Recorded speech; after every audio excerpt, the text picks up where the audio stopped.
1.5 वर्ष अगाडिको मलाई सम्झेर मैले चाहिँ यो भिडियो बनाएको स्पेसली र पोइन्ट वाइज म एन्सर दिने ट्राई गर्छु। सो इन्जिनियरिङ फिल्ड त सबसे गाह्रो फिल्ड हो भनेर गुगलले नै भनेपछि चिल हो भनेर बस्नुहुन्छ भने guys let me just make it clear.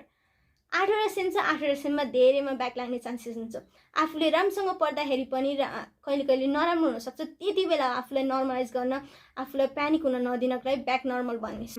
म चाहिँ सिभिल फ्याकल्टीको सो सिभिलतिर छिरेँ। हामी स्टुडेन्टको मेन्टालिटी चाहिँ के हुन्छ भनेपछि एउटा ड्रइङ गर्नलाई 1-2 घन्टा लाग्छ, बरु त्यसको सट्टा म थ्योरी पढ्छु अनि थ्योरीमा बोलु। अनि you guys may be thinking private hostel किन, सिङ्गल रुम लिएर पनि त बस्न सकिन्छ भनेर।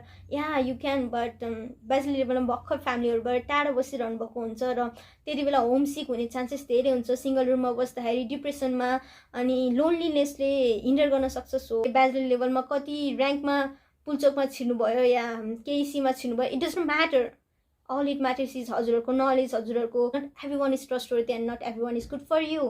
But पहिलेदेखि चिनेको साथीहरू छ भने त नेक्स्ट क्वेसन, एक्जाम अनलाइन हुन्छ अरे guys. Let me just tell you this, 100 जना मध्ये 98 जनालाई चाहिँ सी गाह्रो लाग्छ इनिसियल स्टेजमा। सो युट्युब च्यानल जुनले चाहिँ मलाई हेल्प गरेको थियो, म मात्र नभएर मेरो धेरै साथीहरूलाई हेल्प गरेको थियो, ती च्यानलहरूको लिङ्क चाहिँ म यहाँ तल डिस्क्रिप्सनमा दिन्छु, गो थ्रु देम।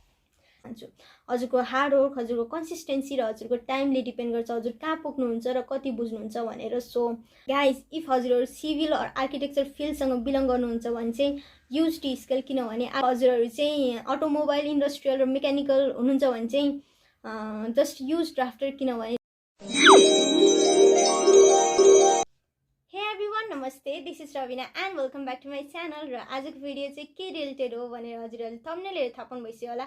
आजको भिडियो चाहिँ मैले मेरो जुनियर्सहरूको लागि बनाएको यो जुनियर्स अर्थात् इन्जिनियरिङ फिल्डमा भर्खर जोइन हुनुभएको भाइ बहिनीहरूको लागि। So if you are seniors then please watch till the end and please comment down below मैले कहाँ केही गल्ती गरेँ भनेर, so that it will be helpful for juniors. अनि भोलिको दिनमा यस्तै भिडियो बनाउँदाखेरि मलाई पनि हेल्पफुल हुन्छ। एन्ड इफ हजुरहरू इन्जिनियरिङ फिल्ड बाहेक अरू कुनै ब्रान्चको हुनुहुन्छ भने, अरू कुनै फिल्डको हुनुहुन्छ भने please share this video to the one who really need this, and if you are juniors then you have to watch it because it will be surely helpful. So let's get started. So yes, 1.5 वर्ष अगाडिको कुरा गर्नुपर्दाखेरि engineering फिल्डमा भर्खर भर्ना भएकी थिएँ। कहाँ केबाट स्टार्ट गर्ने केही थाहा थिएन र त्यति बेला सिनियर्स चिन्न पनि लगभग 2 महिना लागेको थियो। सो प्रपर गाइडेन्स चाहिँ पाएका थिएनौँ हामीले। But you guys are lucky enough that you got senior like me, so you have to like, comment, subscribe, share to my channel. र yes, coming to the point, 1.5 वर्ष अगाडिको मलाई सम्झेर मैले चाहिँ यो भिडियो बनाएको स्पेसली र जति पनि क्वेसन्सहरू मेरो मनमा आएको थियो त्यति बेला ती क्वेसन्सहरूलाई मैले यहाँ सेभ गरेर राखेकी छु। र ती क्वेसन्सहरू प्लस अहिले जति पनि भर्ना हुनुभएको छ ती जुनियर्सहरूले मलाई क्वेसन सोध्नुभएको थियो, ती क्वेसन्सहरूलाई पनि मैले यहाँ इन्क्लुड गरेकी छु र पोइन्ट वाइज म एन्सर दिने ट्राई गर्छु। So let's get started. So first question, कहाँबाट सुरु गर्ने होला? सिलेबस केही पनि थाहा छैन र +2 लेभल जस्तो ओल्ड इज गर्ल हुन्छ कि हुँदैन अरे। ओके गाइज, इफ हजुरहरूलाई सिलेबसको बारेमा थाहा पाउनु मन छ भने, ओल्ड इज गोल्ड जस्तो क्वेसन ब्याङ्कहरू चाहिन्छ भने चाहिँ first of all please go to play store and download iOS syllabus app. IOS syllabus app चाहिँ हामी इन्जिनियरिङ स्टुडेन्टहरूलाई भनेर बनाएको एप हो र इट्स रियली हेल्पफुल। मलाई चाहिँ यो एपको बारेमा थाहा पाउनु लगभग 3 महिना जति लागेको थियो, बट हजुरहरूले थाहा पाउनु भइसकेको छ। So please download iOS syllabus app. र आइओएस सिलेबस एपमा के फिचर छ भने म हजुरहरूलाई यहाँ देखाउँछु है त। सो मैले चाहिँ आइओएस सिलेबस एप डाउनलोड गरिसकेको छु र यताभित्र छिर्दाखेरि म सिलेबसमा छिरेँ र म चाहिँ सिभिल फ्याकल्टीको सो सिभिलतिर छिरेँ अनि फर्स्ट सेममा छिरेँ है त, सी प्रोग्रामिङ। र यसमा चाहिँ कोर्स अफ कन्टेक्स्ट राम्रोसँग दिएको छ। 11वटा च्याप्टर हुने रहेछ सीमा, र ल्याबमा कति मार्क्सको के गरिन्छ भनेर मार्क्स डिस्ट्रिब्युसन पनि दिएको छ, प्लस रेफरेन्स बुकहरूको पनि नाम दिएको छ। And yes, chapter wise marks distribution पनि दिएको छ यता। र ब्याक जाँदाखेरि यहाँ हजुरहरूले जुन सेमको पनि हेर्न सक्नुहुन्छ, जुन फ्याकल्टीको पनि हेर्न सक्नुहुन्छ। र यता हामी नोट्सतिर छिर्यौँ भने नोट्सहरू पनि राम्रोसँग दिएको छ यता। एन्ड यस, क्वेसन पेपरको कुरा गर्नु पऱ्यो भने सपोज मलाई इन्जिनियरिङ ड्रइङको चाहिएको छ है त। ल, इन्जिनियरिङ ड्रइङ फर्स्ट। सो खुल्नलाई अलिक टाइम लागिरहेको छ र हेर्नुहोस् हजुरहरूले यहाँ देख्न सक्नुहुन्छ राम्रोसँग यसरी दिएको छ क्वेसन ब्याङ्क पनि। So that's all. र सो सेकेन्ड क्वेसन, फर्स्ट सेममा ब्याक लाग्ने सब्जेक्टहरू कुन कुन हुन् र फर्स्ट सेममा ब्याक लाग्ने चान्सेस कति छ? Guys let me just make you clear, engineering फिल्डमा छिरेपछि सिनियर्सहरूले ए ब्याक त नर्मल हो भन्नुहुन्छ, बट त्यो नर्मल कति बेला हो भनेर कसैले नि भन्नुहुन्न। त्यो त्यति बेला नर्मल हो जब आफूले 100% दिँदाखेरि आफूले राम्रोसँग पढेर गएको हुन्छ, बट एक्जाम हलमा ब्ल्याङ्क भएर या समटाइम्स क्वेसन आफूले सोचे जस्तो नआएर प्यानिक हुँदाखेरि आफूलाई नर्मलाइज गराउनुको लागि चाहिँ ब्याकलाई नर्मल भनिएको हो। बट इन्जिनियरिङ फिल्डमा भर्खर भर्ना हुनुभएको छ, ए सिनियर्सहरूले त ब्याक नर्मल हो भन्नुभएको छ, ए फेल भयो नि केही पनि हुँदैन, आर्ट्स सेममा त कटाइहालिन्छ नि भनेर बस्नुभएको छ भने, या इफ गुगलमा सर्च गरेको हो इन्जिनियरिङ फिल्ड त सबसे गाह्रो फिल्ड हो भनेर गुगलले नै भनेपछि चिल हो भनेर बस्नुहुन्छ भने guys let me just make it clear, 8वटा सेम छ, 8वटा सेममा धेरैमा ब्याक लाग्ने चान्सेस हुन्छ। आफूले राम्रोसँग पढ्दाखेरि पनि कहिले कहिले नराम्रो हुनसक्छ, त्यति बेला आफूलाई नर्मलाइज गर्न, आफूलाई प्यानिक हुन नदिनको लागि ब्याक नर्मल भन्ने। सो राम्रोसँग पढ्नुहोस् र 11-12मा जति राम्रो मार्क्सले स्कोर गर्नुभएको थियो त्यति नै राम्रो मार्क्सले first sem second sem engineering फिल्डमा पनि स्कोर गर्न सक्नुहुन्छ। Coming to the next question, 12मा ड्रइङको लागि बाई छोडेको थिएँ, फेरि यहाँ पनि त्यस्तै ड्रइङ हुन्छ हो, अर्कै जस्तो गाह्रो त हुन्न होला नि, र ड्रइङमा किन ब्याक लाग्छ धेरैको रे। Guys let me just tell you this that I can fully relate, किनभने 12मा मैले पनि बाई छोडेको थिएँ ड्रइङको लागि भनेर, र इन्जिनियरिङ फिल्डमा आएँ अनि ला अब त्यो ड्रइङ गर्नुपर्छ होला भनेर प्यानिक भएको थिएँ। बट गाइज हजुरहरू चाहिँ प्यानिक नहुनु होला, किनभने आफूले सोचे जस्तो त्यस्तो गाह्रो हुँदैन है चाहिँ ड्रइङ, र ड्रइङमा आफूले राम्रोसँग टाइम दिनुभएको छ भने, ट्युटोरियल राम्रोसँग गर्नुभएको छ भने, राम्रोसँग बुझेर जानुभएको छ भने ड्रइङमा ब्याक लाग्दैन। इभन ड्रइङमा मात्र होइन अरू कुनै सब्जेक्टमा पनि ब्याक लाग्दैन। र यस ब्याक कति बेला लाग्छ जब हामीले आफ्नो टाइम दिँदैनौँ ड्रइङलाई, त्यति बेला ब्याक लाग्छ ड्रइङमा। र हामी स्टुडेन्टको मेन्टालिटी चाहिँ के हुन्छ भनेपछि एउटा ड्रइङ गर्नलाई 1-2 घन्टा लाग्छ, बरु त्यसको सट्टा म थ्योरी पढ्छु अनि थ्योरीमा बरु 1-2टा च्याप्टर भइन्छु केमिस्ट्रीको भन्ने एउटा मेन्टालिटी राख्छौँ, र त्यही अनुसार हामीले थ्योरीलाई मेन फोकस गर्छौँ र ड्रइङलाई चाहिँ अलिकति इग्नोर गरे जस्तो गर्छौँ, त्यही भएर नि ब्याक लाग्छ ड्रइङमा। अनि यस ट्युटोरियल चाहिँ हामीले जुन दिन बुझाउँछ त्यसको अघि रातभरि बसेर गर्छौँ, त्यही भएर नि अलि ओभरलोड हुन्छ, ओभर प्रेसर हुन्छ, अनि राम्रोसँग हामीले ड्रइङ गर्न सक्दैनौँ र ड्रइङ राम्रोसँग बुझ्दैनौँ, र यस ब्याक लाग्छ ड्रइङमा। So coming to the next question, सरकारी र प्राइभेटमा के डिफ्रेन्स छ?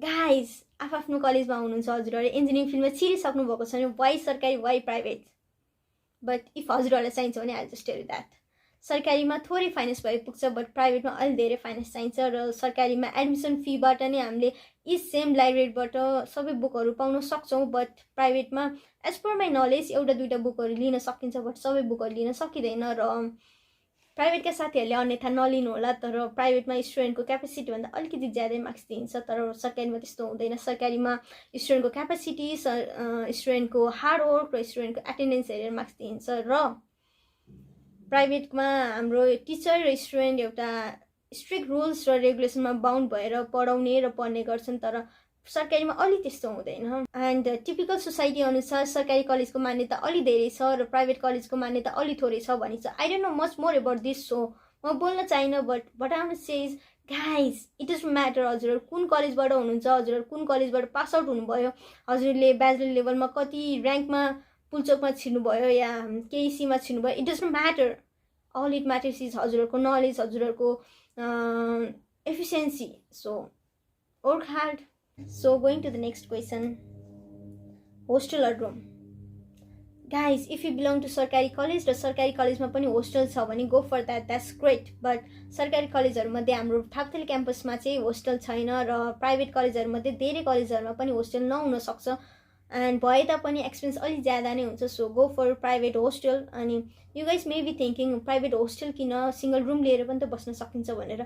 या यु क्यान, बट ब्याचलर लेभलमा भर्खर फ्यामिलीहरूबाट टाढा बसिरहनु भएको हुन्छ र त्यति बेला होम सिक हुने चान्सेस धेरै हुन्छ। सिङ्गल रुममा बस्दाखेरि डिप्रेसनमा अनि लोनलिनेसले हिन्डर गर्न सक्छ। So I would suggest you to go for private hostel, but if हजुरहरू सिङ्गल बस्न सक्नुहुन्छ भने त go for that, it's great. र सिङ्गल रुममा पनि रुममेट लिएर बस्ने कि आफू एक्लै बस्ने भनेर क्वेसन हुनसक्छ, एन्ड त्योमा चाहिँ फाइनेन्सको हिसाबले कुरा गर्नु पर्दाखेरि रुममेट लिएर बस्दाखेरि सजिलो हुन्छ, बट रुममेट कस्तो भनेर you have to know her or him, किनभने भर्खर ब्याचलर लेभलमा जोइन हुनुभएको छ र भर्खर चिनेको साथीहरूलाई रुममेट बनाउँदाखेरि अलिक गाह्रो हुनसक्छ। Not every one is trustworthy and not every one is good for you, but पहिलेदेखि चिनेको साथीहरू छ भने त go for that. So going to the next question, exam online हुन्छ अरे। गाइज इफ हजुरहरू ट्यु अन्तर्गत हुनुहुन्छ भने चाहिँ let me just tell you this, टियुले कहिले पनि फाइनल एक्जाम अनलाइनको थ्रु लिँदैन र इफ हजुरहरू पियु र केयु रिलेटेड हुनुहुन्छ भने चाहिँ there may be chances, but हाम्रो काम पढ्ने होस्, सो राम्रोसँग पढ्नुहोस् र एक्जाम अनलाइनको होस् या अफलाइनको, just do your best. So going into the next question, C कसरी पास गर्ने अरे? Guys let me just tell you this, 100 जनामध्ये 98 जनालाई चाहिँ सी गाह्रो लाग्छ इनिसियल स्टेजमा। भर्खर टिचरहरूले पढाउँदाखेरि चाहिँ 98 जनालाई चाहिँ गाह्रो लाग्छ, बट पछि उहाँहरूको कन्सिस्टेन्सी, उहाँहरूको हार्डवर्क र उहाँहरूले कति इन्जोय गर्नुहुन्छ त्योमा डिपेन्ड गर्छ कि उहाँहरूलाई पछि गएर चाहिँ सी कतिको सजिलो लाग्छ र कतिको गाह्रो लाग्छ भनेर। So if you are the one जसलाई चाहिँ ए मलाई त सी बेसरी गाह्रो लागिरहेको छ अहिले भनेर सोचिरहनु भएको छ भने द्याट्स नर्मल, प्यानिक नहुनुहोस्, ओभर प्रेसर नलिनुहोस् र यस राम्रोसँग पढ्नुहोस्, सी पास भइन्छ। र ट्युटोरियल्सहरू राम्रोसँग गर्नुहोस्, ल्याबसिटहरू राम्रोसँग गर्नुहोस्, अनि ल्याबसिटहरू गर्दाखेरि चाहिँ कहिले सार्ने काम नगर्नुहोस् र कोडबग एप डाउनलोड गर्नुहोस् र कोडबग एपको थ्रु कोडिङहरू गर्नुहोस्, डेली प्र्याक्टिस गर्नुहोस् and you will score better marks. राम्रोसँग पढ्नुहोस्, that's all. So next question, applied कसरी पास गर्ने? गाइज अघि मैले सीलाई जे भनेको थिएँ एप्लाइडलाई पनि त्यही भन्न चाहन्छु र एप्लाइडलाई मात्र नभएर अरू सबै सब्जेक्टलाई त्यही भन्न चाहन्छु। हजुरको हार्डवर्क, हजुरको कन्सिस्टेन्सी र हजुरको टाइमले डिपेन्ड गर्छ हजुर कहाँ पुग्नुहुन्छ र कति बुझ्नुहुन्छ भनेर। सो मेहनत गर्न नछोड्नुहोस् र टिचरहरूसँग प्यारल जानुहोस् र टिचरहरूले पढाएको ध्यान दिनुहोस्। अनि इफ टिचरहरूले पढाएको बुझ्नुहुन्न भने चाहिँ युट्युब छ, हाम्रो गुगल छ, बुक्सहरू छ, resource are so many out there, just go through them. अनि मेरो कुरा आउनुपर्दाखेरि चाहिँ मैले चाहिँ एप्लाइडको लागि बुक्स र युट्युब नै रिफर गरेको थिएँ। सो युट्युब च्यानल जुनले चाहिँ मलाई हेल्प गरेको थियो, म मात्र नभएर मेरो धेरै साथीहरूलाई हेल्प गरेको थियो, ती च्यानलहरूको लिङ्क चाहिँ म यहाँ तल डिस्क्रिप्सनमा दिन्छु, go through them.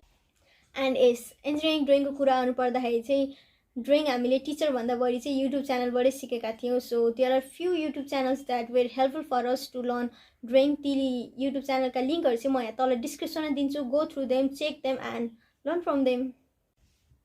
So next question, drafter कि टी स्केल? गाइज इफ हजुरहरू सिभिल अर आर्किटेक्चर फिल्डसँग बिलङ गर्नुहुन्छ भने चाहिँ युज टी स्केल, किनभने आर्किटेक्चरको लागि चाहिँ टी स्केल कम्पलसरी हो र सिभिलको लागि चाहिँ फर्स्ट सेम र सेकेन्ड सेममा you can use either of T scale or drafter, but third इयरमा गएर चाहिँ हजुरहरूले इन्जिनियरिङ ड्रइङ पढ्नुपर्छ र त्यसको लागि चाहिँ टी स्केल कम्पलसरी हुन्छ। सो सिभिलको लागि पनि टी स्केल नै बेटर हुन्छ भनेर आई वान्ट टु सजेस्ट। र इफ हजुरहरू चाहिँ अटोमोबाइल इन्डस्ट्रियल र मेकानिकल हुनुहुन्छ भने चाहिँ जस्ट युज ड्राफ्टर, किनभने ड्राफ्टर इजी हुन्छ, प्लस पछि थ्योरी अफ मेसिन पढ्नुपर्छ हजुरहरूले, त्यसमा चाहिँ ड्राफ्टर कम्पलसरी हुन्छ। सो नेक्स्ट क्वेसन, बुक कहिले लिन सकिन्छ लाइब्रेरीबाट अरे? गाइज यसको एन्सर चाहिँ मसँग पनि छैन, किनभने अहिले यो पेन्डेमिकको टाइम छ, लकडाउन कहिलेसम्म हुन्छ भनेर पनि थाहा छैन, एभ्रिथिङ इज अनसर्टेन हियर। र त्यही भएर आइओईको पेज वेबसाइटहरू चाहिँ चेक गरिरहनुहोस् र त्यहाँ एडमिनिस्ट्रेसन खुल्ला भयो भनेपछि चाहिँ you can call them and बुकहरू चाहिँ कहिले लिन सकिन्छ भनेर त्यहाँबाट इन्फर्मेसन लिन सक्नुहुन्छ। र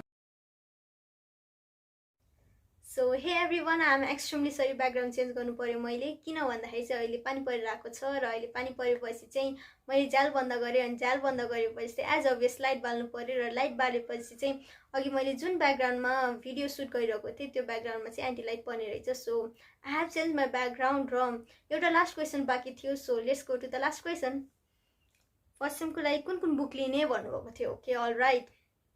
आर्किटेक्चरको बारेमा चाहिँ मलाई अलिक राम्रोसँग थाहा भएन, नत्र भए चाहिँ फर्स्ट सेममा अरू सबै फ्याकल्टीको लागि चाहिँ 3टा बुक चाहिँ कमन हुन्छ। कुन भन्दाखेरि चाहिँ हाम्रो फर्स्टमा सी हुन्छ र सीको लागि यु क्यान बाई रामदत्त सरको बुक, इट्स भेरी इफेक्टिभ। अनि सेकेन्ड चाहिँ हाम्रो म्याथ बुक हुन्छ र म्याथ बुकको लागि a text book on engineering mathematics भन्ने किन सक्नुहुन्छ। म सबै एभाइलेबल फोटोहरू चाहिँ यता राखिदिन्छु बुक्सहरूको। र यस ड्रइङको लागि चाहिँ एमसिएल सरको बुक किन्नुहोस्, इट्स अति बवाल। र रिमेनिङ 3टा बुकको कुरा आउनुपर्दाखेरि सिभिल र मेकानिकलको लागि चाहिँ केमिस्ट्रीको लागि समथिङ शर्मा सरको बुक निकै नै राम्रो छ, you can by that book.